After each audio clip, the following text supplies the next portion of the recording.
Good morning, students. And I use the term students whimsically.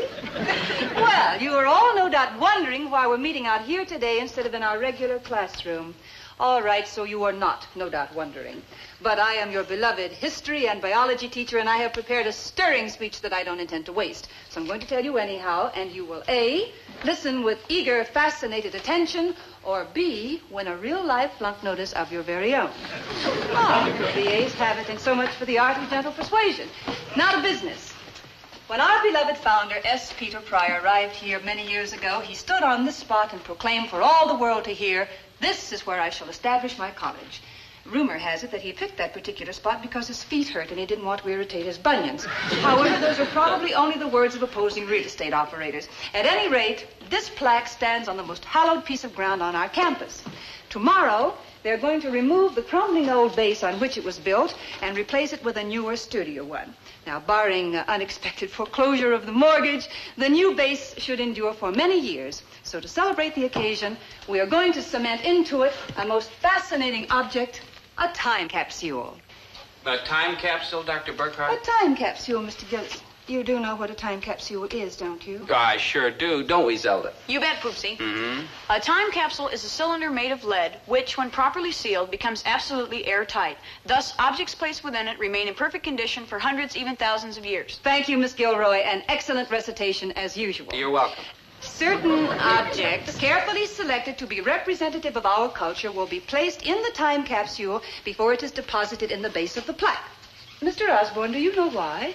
So that people can open the capsule thousands of years from now and immediately learn what superb creatures we were back here in the 20th century, correct? Correct. Naturally. Tell me, Mr. Gillis, what article would you choose? Now, think carefully. It isn't a choice to be made lightly. Try to name a single object that represents, in a sense, what we believe in, what we're struggling for.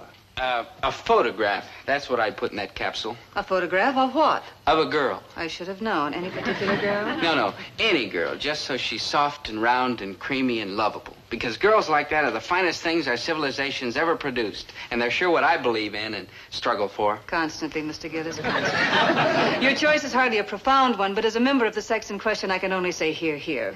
Miss Gilroy, you are always our rock of good sense. What article would you choose? I would also choose a photograph. Oh, of what? Of Dobie. Zelda, please. I want women 1,000 years from now to study the picture of my Dobiekins and say, those women in the 1960s clawed and scratched and fought for their men, no matter how vague and helpless and simple their faces were. No offense, Poopsie. Thanks, Zelda. Thanks a lot. Quiet, please. You'll have to dig in and do some better thinking than that. You will bring the articles to be placed in the time capsule at tomorrow's ceremonies. That's your assignment. And the dean will make the final selection. And they darn well right better be sharp choices, because I don't intend to let future generations picture us as an eccentric, zany bunch of half-baked screwballs who... You right? Oh, Mr. Krebs, welcome to the land of the living. Likewise, Your Professorship. Mr. Krebs, you are a perpetually happy-go-lucky, cheerful young man. What light-hearted object would you choose to place in a time capsule for future generations to dig up and learn all about us? Nothing. Nothing? But nothing, because there won't be nobody here to dig it up. I mean, one of them slack-headed jokers is going to wig out and push the panic button, and it's hello bomb time. Every human person in this whole world and every place else will be gone, like bye-byesville, like boom, boom, kerb.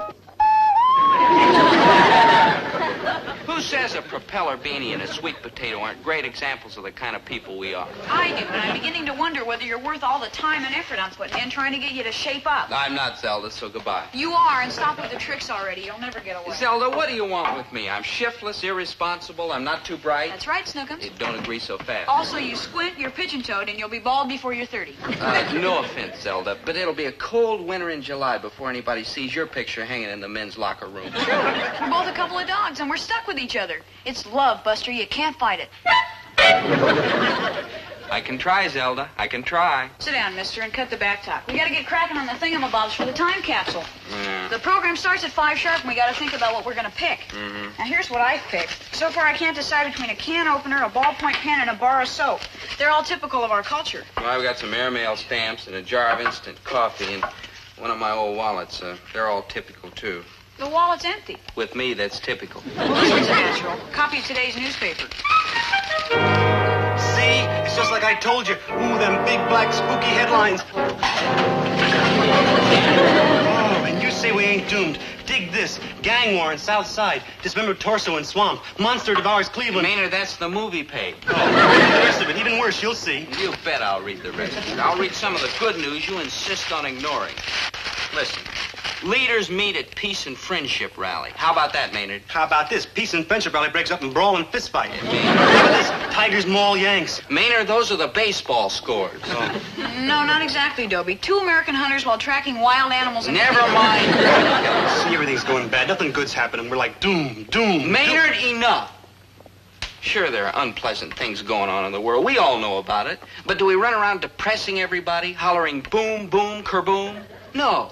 We try to make ourselves happy with the things that are good. And it's time for you to start doing the same. Boom, boom, Maynard! boom! I've had it with you, Maynard. I try to help you straighten yourself out, but you just won't listen. Now, get to the point. What did you come here for, anyhow?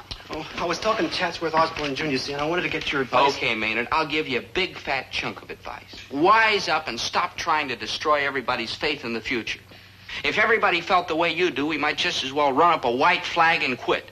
There'd be no difference between right and wrong, between good and bad. Everybody'd do exactly as he pleased because there wouldn't be any tomorrow to think about.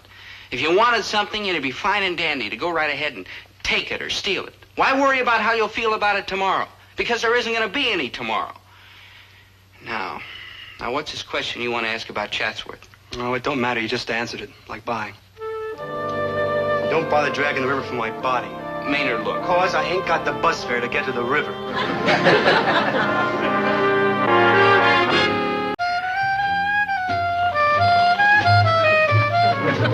Zelda, I'm scared. Maynard gets into one of these desperate moods. He does desperate things. Now, calm down, please, Poopsie. You'll blow your stack. Remember the time he decided he had to get away from it all, so he sent his picture to a Lonely Hearts Club? I remember how they sent it back saying they were lonely, not desperate. You were a doll boy. Maynard will be fine. He always lands on his feet. I sure hope so.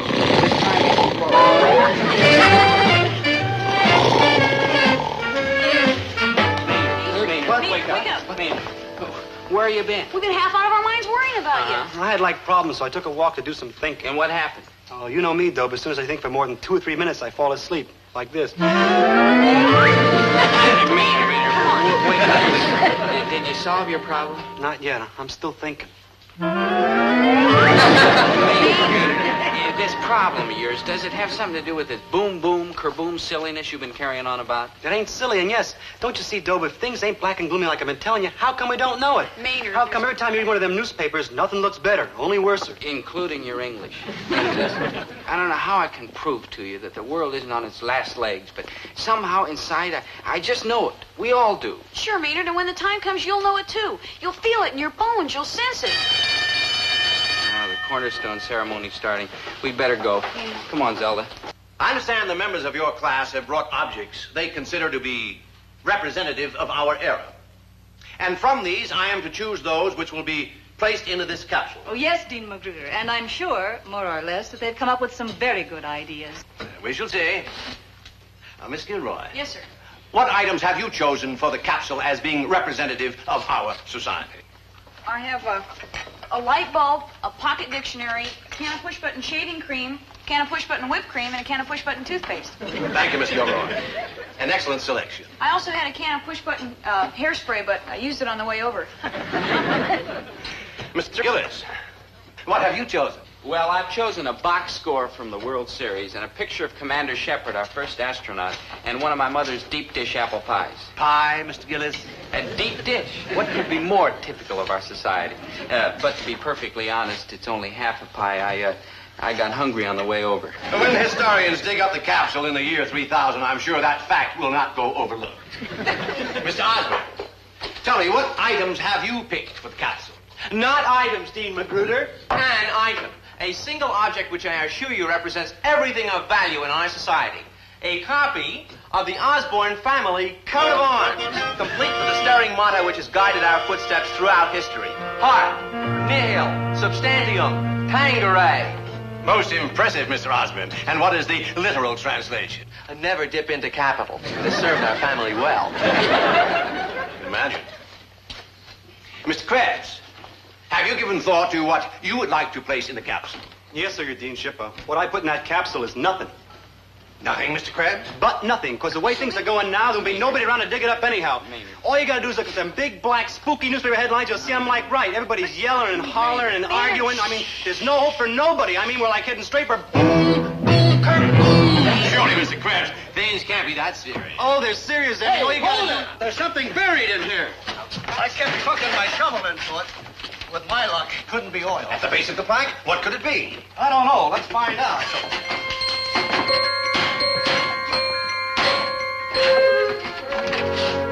Newspaper. President says war inevitable.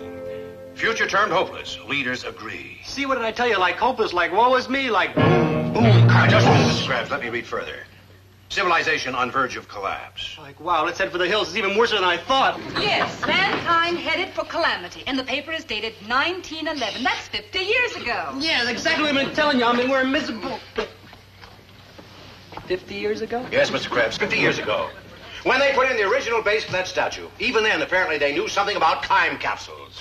Don't you see, Maynard? Everybody's own time seems like the worst time in history while they're living in it. I guess our own time seems that way to us. But that doesn't mean we're not going to survive and grow and maybe even turn out better.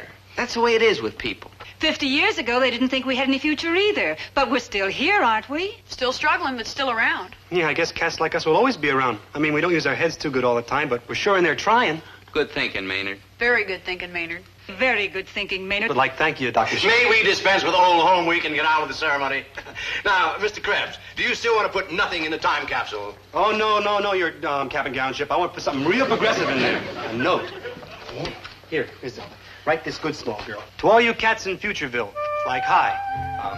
We just want you to know that things back here ain't as bad as they seem. In fact, they're like the greatest. Signed, Maynard G. Krebs, 20th century citizen. Greatest. Here, Maynard, sign it. Very impressive, Mr. Krabs. I'm proud of you. So am I, Maynard. Dope, I only got one question. Do you spell Krebs with a K or a C? Welcome home, Maynard.